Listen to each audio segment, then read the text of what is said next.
Hi everyone, my question is explain some important sources of rising finance in business. So point number A, methods of flotation of new issue.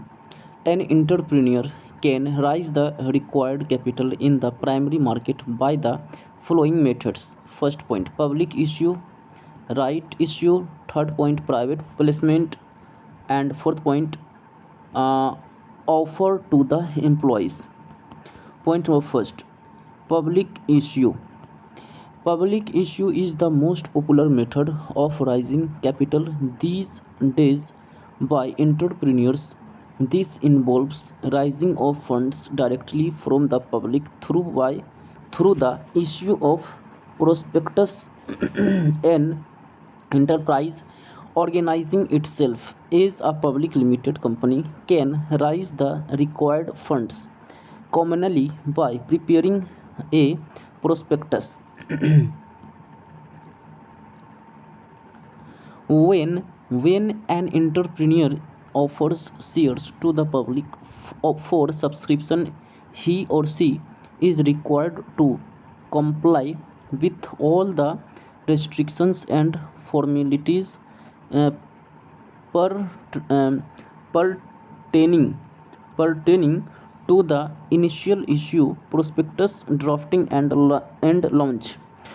One of the most difficult problems in the new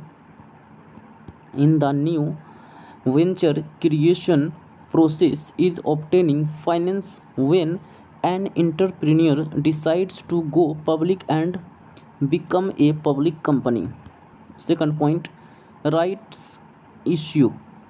Rights issue is a method of raising additional finance from existing shareholders by offering securities to them on pro rata basic, that is, giving them a right to a certain number of shares in proportion to the shares they are holding. Normally, through a circular rights issue are proposed to the existing shareholders, and in case they are not willing to subscribe, they can renounce the same in favor of another person.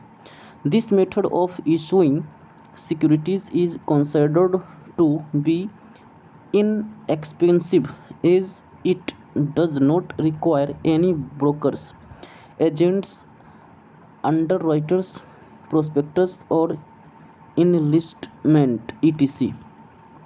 Point number third, private placement. Private placement means the direct sale by a company of its securities to a limited number of sophisticated investors. Entrepreneurs herein raise funds by selling the issue mainly to the institutional investors like Unit Trust of India, Life Insurance Corporation of India, General Insurance Corporation of India, Army Group Insurance, state level financial corporations, etc. Entrepreneurs both from public limited and private limited sectors depends heavily upon raising funds through the issue of varied financial instruments. Under this segment is at times they do not wish to disclose information to the open market. Point number fourth, offer to employees. Stock options or offering shares to the employees has gained much popularity in many countries of the world.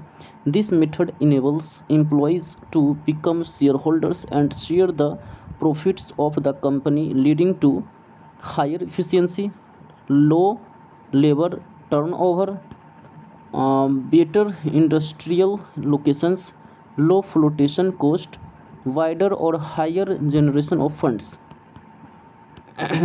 Point number B, angel investors. An angel investor is an affluent individual who provides capital for a business, a startup, and early stage companies having a high risk, high return matrix, usually in exchange for convertible debt or ownership equity. Venture capital is a type of private equity capital provided as seed funding to early stage, high potential, high risk, grown up companies, entrepreneurs who lack the necessary experience and funds to give shape to their ideas. Point number first, it is basically equity finance in relatively new companies. Second point, it is long term investment in growth oriented small or medium firms. Third point, venture capitalists not only provide capital but also business skills to investee firms. Fourth point, it involves high risk return spectrum. Funding. Obtaining venture capital is substantially different from raising debt or a loan from a lender. Lenders have a legal right to interest on a loan and repayment of capital irrespective of the success or failure of a business. SFIs were established to meet the long-term financial requirement of such enterprises on economic and social group. These specialized financial institutions in India are not only committed to financial services but are also devoted towards playing a role of a promotional mentor and technical advisor to a wide range of the upcoming and existing entrepreneurs. Thus, these specialized financial institutions SFIs make an important source of medium and long term financing amongst all the financial institutions in India to the industry. Point number A. At national level or all India development banks. Point number first, Industrial Development Bank of India IDBI. Second, Small Industries Development Bank of India SIDBI. Third, Industrial Finance Corporation of India IFCI. Fourth, Industrial Credit and Investment Corporation of India ICICI. Fifth, National Bank for Agriculture and Rural Development NABARD. Sixth, Industrial Investment Bank of India Limited IIBI. Point number B. At state level, State Financial Corporation SFCS, Tourism Financial Corporation of India TFCI, State Industrial Development Corporations SIDC. So thank you, like, share, subscribe. So thank you.